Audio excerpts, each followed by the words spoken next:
More than 3 hours a day. The study was published in the Archives of Disease in Childhood. Researchers studied more than 11,000 British children ages 5 to 7. Parents completed a questionnaire about the strengths and weaknesses of their kids, and they were also asked to report how much time their children spend watching television. Researchers say those who watch more are more likely to steal or fight by age 7.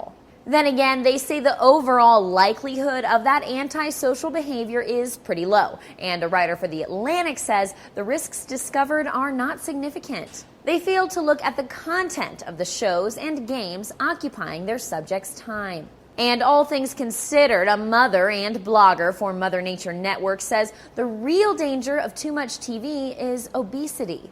And on WLNY, anchors pointed out mobile devices seem to make it easier to give kids TV to watch. I know it can be challenging. And look, you see people in restaurants now all the time throwing TV shows on the iPad, on the phone to keep kids, occupied. Just maybe watch the clock, too. Interestingly enough, the researchers said they found no link between computer and electronic games and antisocial behavior. And the experts say, bottom line, it's a good rule of thumb to try to limit how much TV young kids watch to less than 2 hours a day.